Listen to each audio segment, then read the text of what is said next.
Good morning. Have you ever heard of the term Barracoon?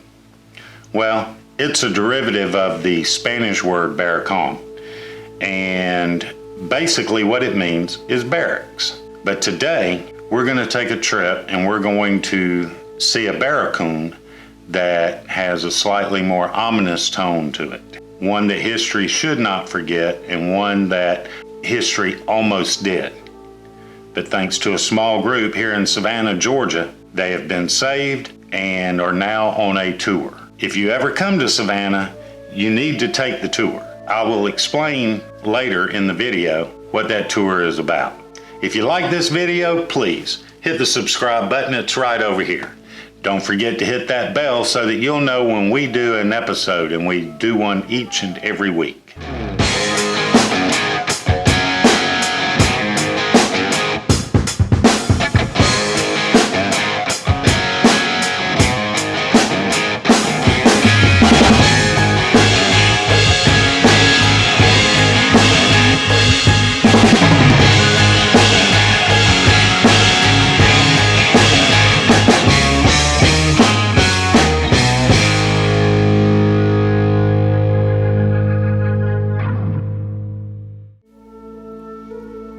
Savannah, Georgia, played an integral role in the transatlantic slave trade. Although Savannah's participation as a whole in the slave trade was initially minuscule, the port of Savannah has historical transnational importance as a receiver of enslaved West Africans during the late 18th century. Despite a ban on African slavery in early Georgia, slaves and slavery were an essential part of the country's development. Following the settlement of Savannah in 1739, slaves from South Carolina cleared land, tended cattle, and labored on farms. By the late 1740s, slaves from South Carolina were openly sold in Savannah. The legalization of slavery in Georgia in 1749 by the trustees who governed the Georgia colony made it one of the wealthiest industries in the city until General Sherman and his forces took surrender of Savannah in December of 1864. Even though originally there was no slavery in Georgia, that soon changed, and with it, some horrible stories. The inhumanity of it seeped into the ground along with the slaves' blood and tears. Savannah was built on the backs of those people. Savannah was built on their immeasurable pain and suffering, and it should never be forgotten. There are places here in Savannah where African slaves were quote-unquote stored in what they call barracoons on River Street. The word barracoon basically comes from the Spanish word barracón, and it's a type of barracks used historically for the temporary confinement of criminals and or slaves. In the Atlantic slave trade, captured individuals were temporarily transported to and held at barracoons along the western coast of the African continent, where they awaited transportation across the Atlantic Ocean. A barracoon simplified the slave trader's job of keeping the prospective slaves alive and in captivity, with the barracks being closely guarded and the captives being fed and allowed exercise. The barracoons varied in size and design, from small enclosures adjacent to the businesses of the European traders to larger protected buildings.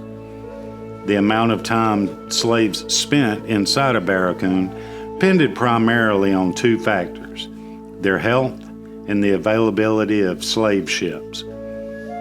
Many captive slaves died in barracoons, some as a consequence of the hardships they experienced on their journeys, and some as a result of the exposure to the lethal European diseases to which they had little immunity.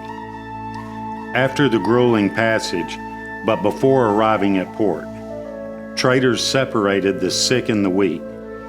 Some they quarantined, but others they just simply chained together and tossed overboard.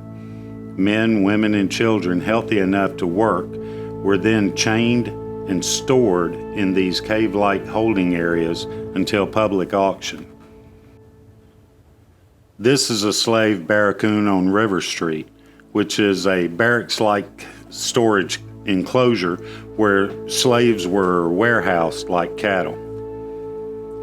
If you will notice, there are parking signs hanging on the walls in the back of some of these barracoons. That's because once, not too long ago, these barracoons were used for private downtown parking.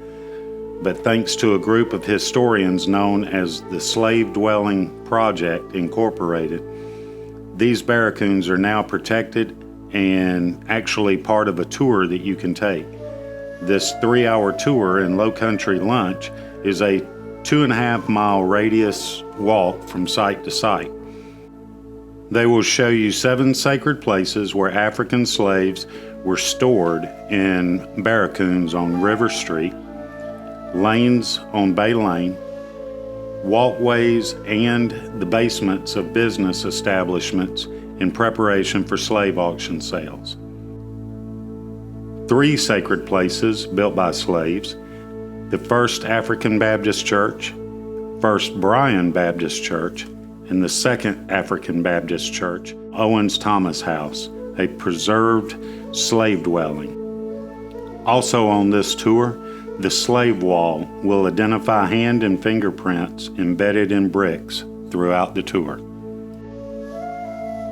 These barracoons are located in between Bay Street and River Street in downtown Savannah.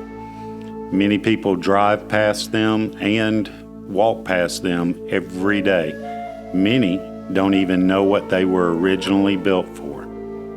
If you get a chance to come down to Savannah, make sure that you stop by one of these barracoons and just take a look. I hope you liked this video.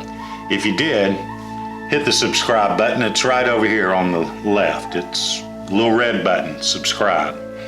Don't forget to hit that bell so that you'll know when we do an update, and we do one each and every week.